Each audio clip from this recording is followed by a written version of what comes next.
जय सनातन. बंधू आणि भगिनींनो, आज चंद्रग्रहण सुरू होते आहे. चंद्रग्रहणाचा कालावधी रात्री सुरू होतोय. तत्पूर्वी सूतक काल म्हणजे ज्याला आपण कुठलीही घटना घडण्याअगोदर जो कालावधी संक्रमण कालावधी मानला जातो त्याला सूतक काल असे म्हटलं जातं.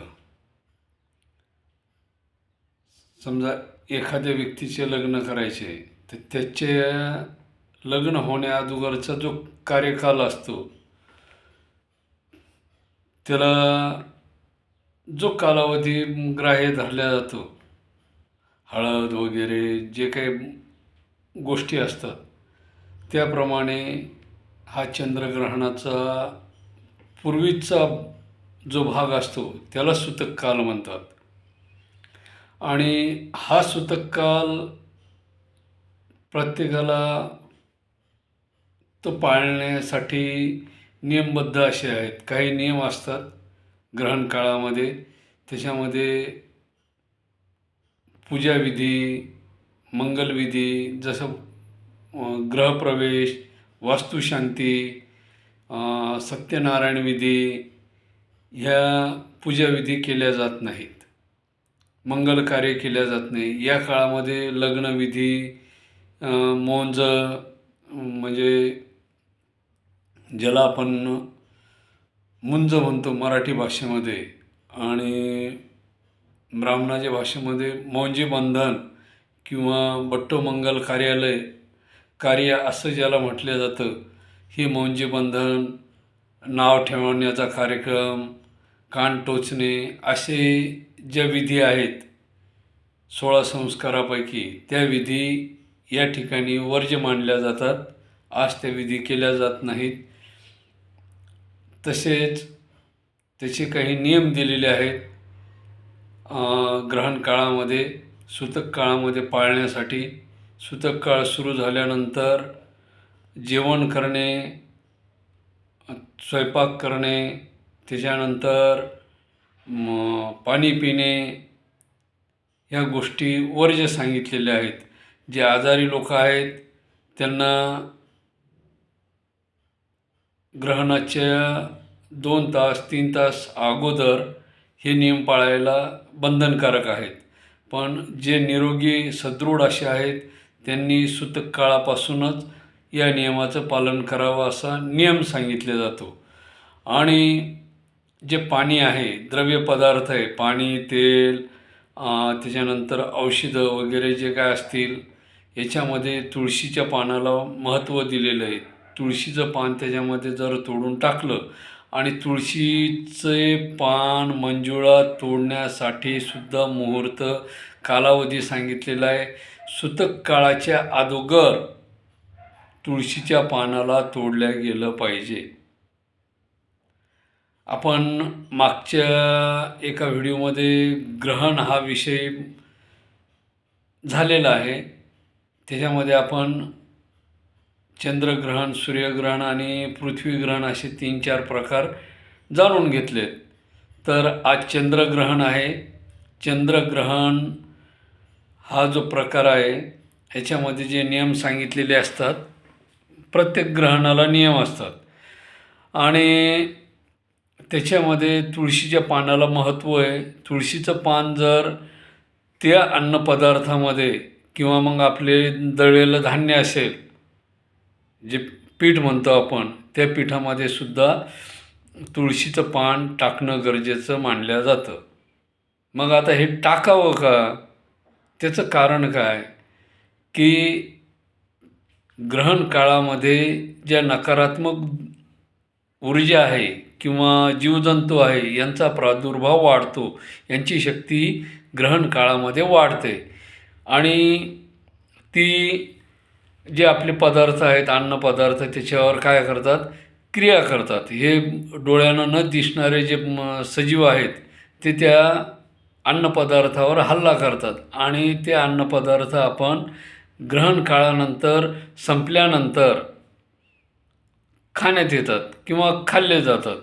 मग आता तशा वेळेस हे नकारात्मक जीवाणू माणसाच्या शरीरात गेल्यावर त्याला विकार निर्माण करतात, आजार निर्माण करतात आणि ते होऊ नये म्हणून तुळशीचं पान सर्वश्रेष्ठ मानलेलं आहे.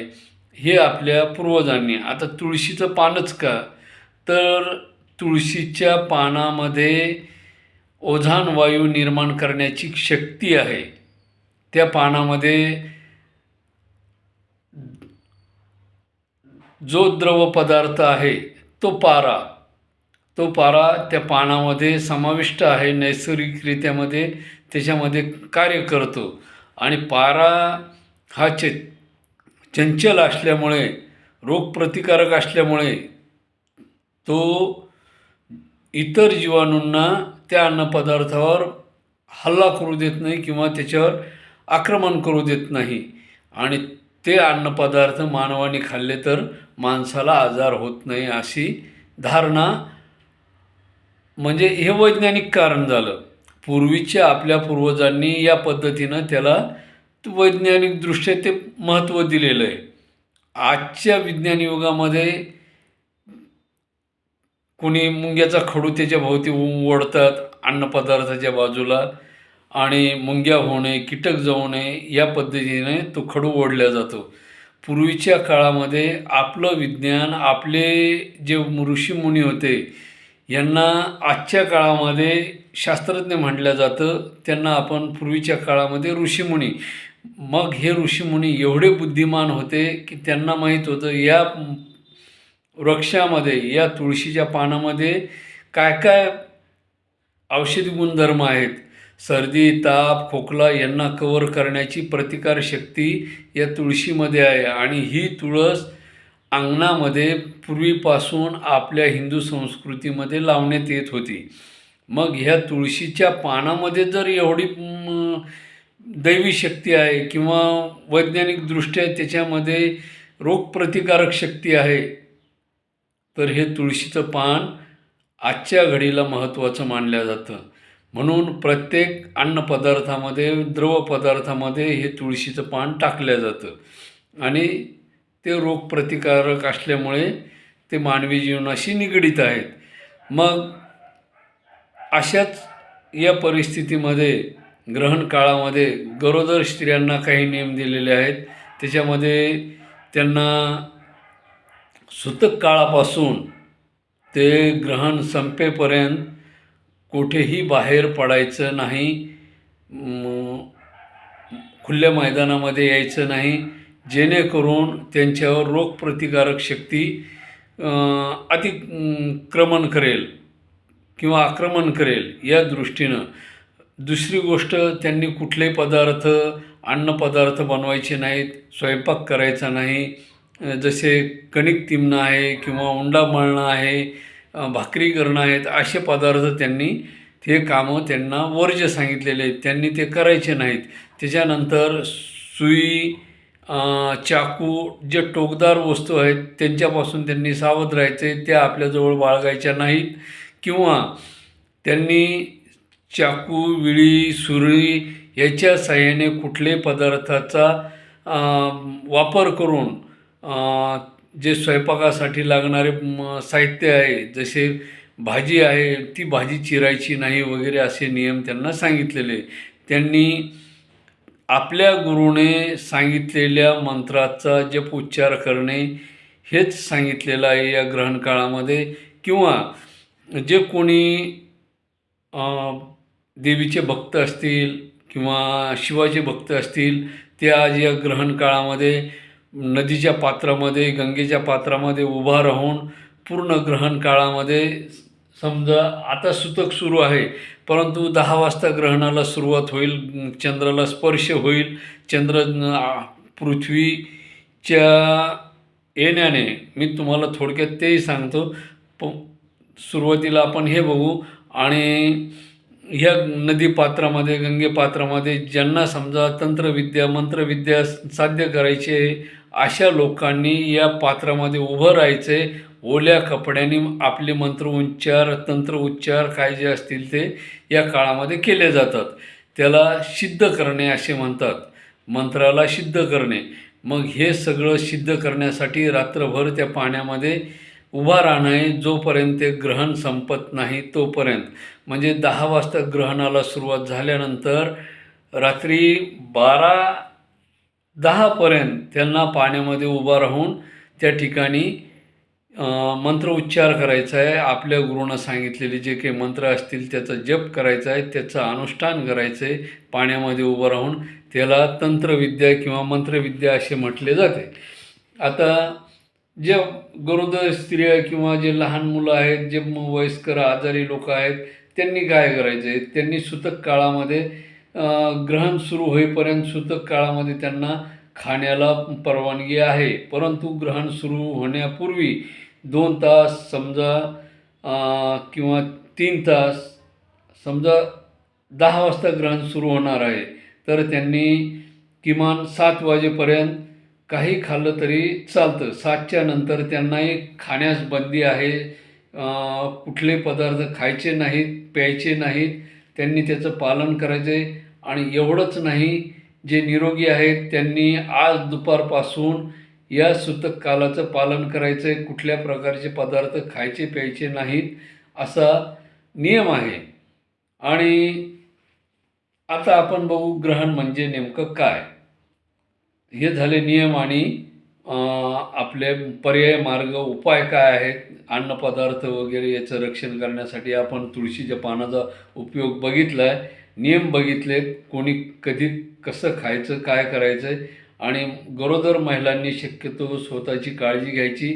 एका जागेवर बसून नामस्मरण करायचे. ज्यांनी गुरु केलेला नसेल त्यांनी रामराम म्हणायचे. रामराम नसेल माहीत राधे राधे म्हणायचे. जो त्यांना मंत्र ओम गणपते नमः, ओम नमः शिवाय, नमस्तुभ्यम असे जे काही मंत्र असतील, जे सोपा वाटेल तो त्या मंत्राचा जप करायचा आहे.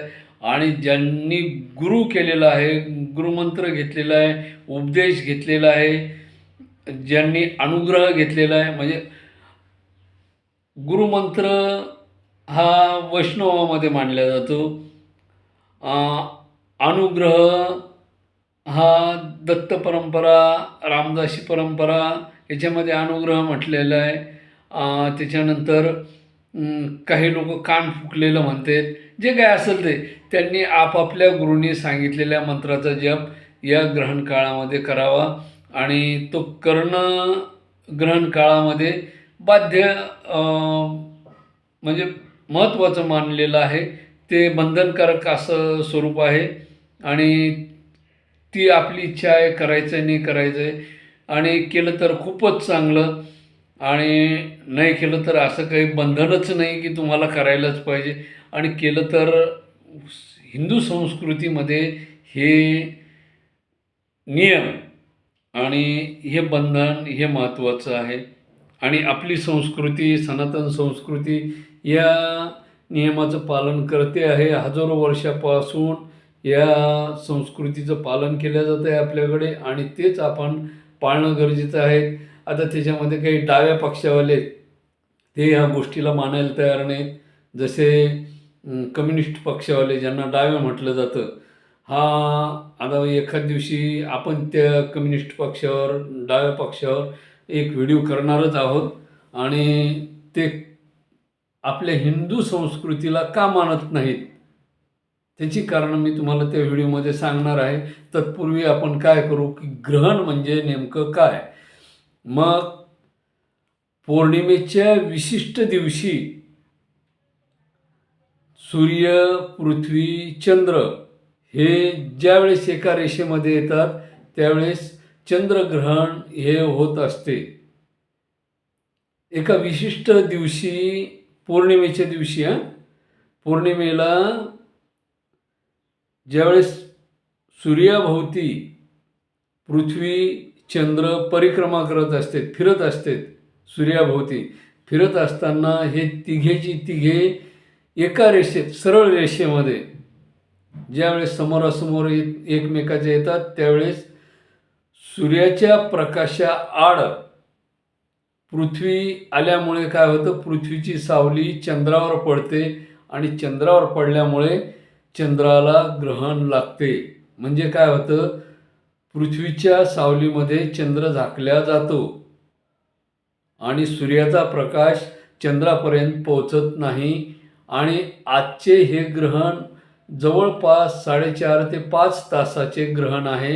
सगळ्यात 2022 नंतरचं सर्वात मोठं ग्रहण हे मानलं जातं आहे. या ग्रहणामध्ये परिपूर्ण असं ग्रहण आहे. याच्यामध्ये चंद्र पूर्णपणे झाकल्या जाणार आहेत. 10 वाजल्यापासून ग्रहणाची सुरुवात होईल.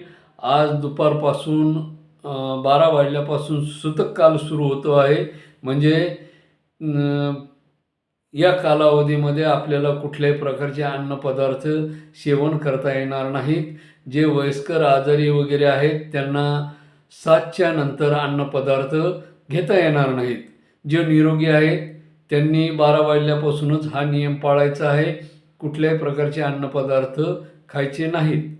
आणि जे वयस्कर आजारी वगैरे आहेत, गरोदर महिला आहेत, त्यांनी ग्रहणापूर्वी 3 ते 4 तास अगोदर म्हणजे 6 वाजल्यापासून तो नियम पाळायचा आहे. संध्याकाळच्या 6 वाजल्यापासून नियम पाळायचा. कुठले पदार्थ खायचे नाहीत, प्यायचे नाहीत.